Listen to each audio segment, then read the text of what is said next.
life, a steady incline is the best thing. Even it just in general, like you never want to rise to the top too fast in anything, because usually when you get to the top, there's no other way to go but down. From the streets of Compton to the top of the charts, Roddy Ricch's rise to fame was nothing short of remarkable. But, like a shooting star that burns bright and fast, his descent into darkness was just as swift and stunning. Plagued by legal troubles, personal demons, and a meteoric ego, the rapper who once reigned supreme with hits like the Box and Ballin found himself in the top charts. Early life: Roddy Ricch, whose real name is Roderick Wayne Moore Jr., was born on October 22, 1998, in Compton, California. Growing up in a tough neighborhood, Roddy Ricch was exposed to the harsh realities of gang violence, poverty, and crime from a young age. Despite these challenges, he found solace in music. Roddy's family were devout Christians who regularly took him to church every Sunday, though he reluctantly went along. Despite his initial reluctance, attending church ultimately led to a fortunate encounter with Kendrick Lamar, who was also a member of the same congregation. At the time, Kendrick hadn't yet achieved fame, but he still offered Roddy inspiring words of encouragement, which had a lasting impact. Roddy Ricch's early life was marked by turmoil. At age 15 he became affiliated with a Compton Park Village street gang, which made his mom kicked him out of the house. Gang life: after becoming a member of the Cribs gang, Roddy started robbery and selling of drugs to care for himself. At school, the musician did not study well. He constantly argued with teachers and clashed with the director. He attended several schools in the Compton area but struggled academically and was eventually expelled from multiple schools. In 2016, he was arrested for potential gun charge at the age of 18, spending 2 weeks in the county jail as he awaited bail, and it was during this time he started to take his passion for music more serious, or else he gonna be ending up spending his teenage years in prison. Musical beginning: Roddy Ricch's journey into music finally began at age of 16. Inspired by artists like Kendrick Lamar and Young Thug, who also emerged from challenging circumstances to achieve success in the music industry, he started honing his rap skills. He began writing and recording his own music, which failed to gain attraction online.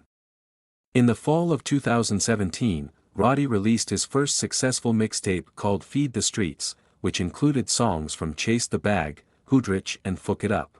He received a lot of positive feedback and drew attention to the rapper from artists such as Meek Mill, Nipsey Hussle, DJ Mustard, and 03 Greedo.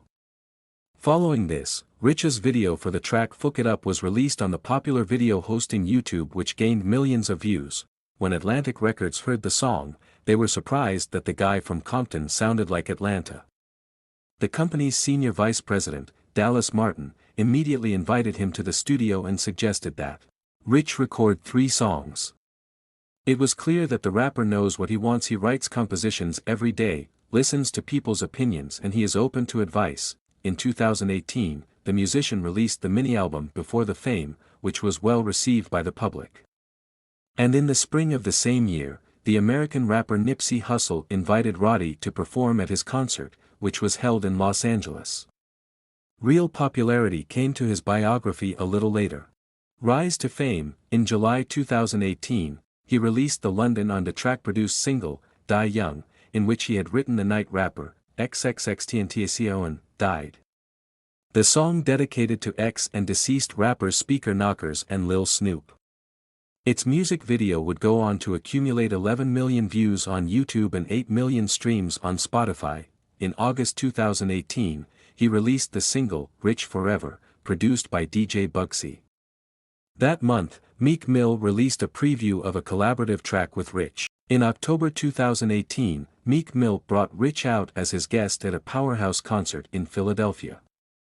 Mill also gifted him a Dream Chasers chain, prompting speculation that Ricch would be signed to Mill's Dream Chasers record label imprint. On November 2, 2018, Roddy Ricch released his second mixtape, Feed the Streets 2.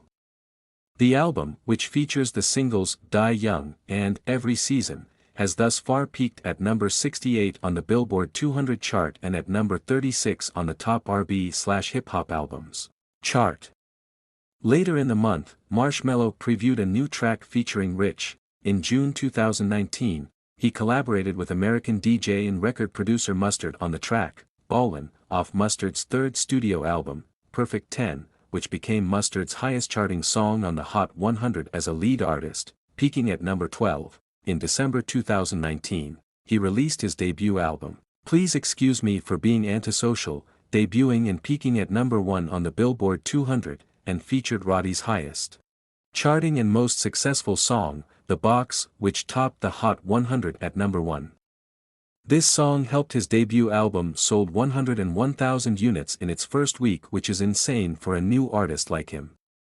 It set a record as longest-running number 1 debut rap album since 50 Cent's 2003 album, Get Rich or Die Trying. Arrest. In August 2019, Ricch was arrested for felony domestic violence, the charges of which were later dropped by the Los Angeles County District Attorney's Office due to insufficient.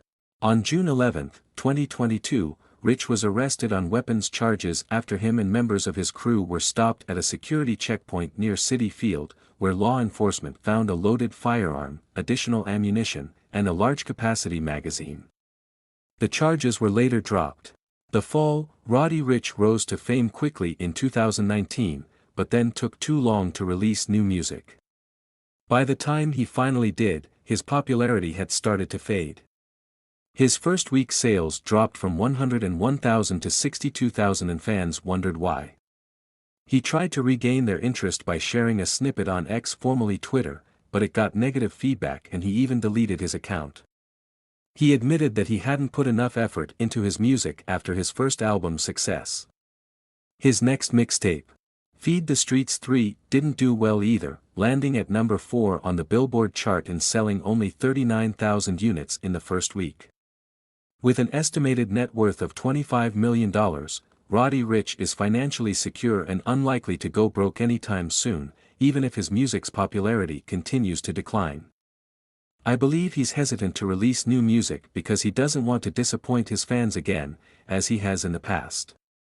Today, Roddy Ricch's future in music remains uncertain. While he has hinted at a potential return to the industry, his fans continue to wait patiently for new music.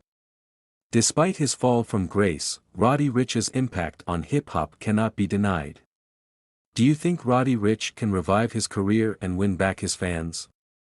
Share your thoughts in the comments section.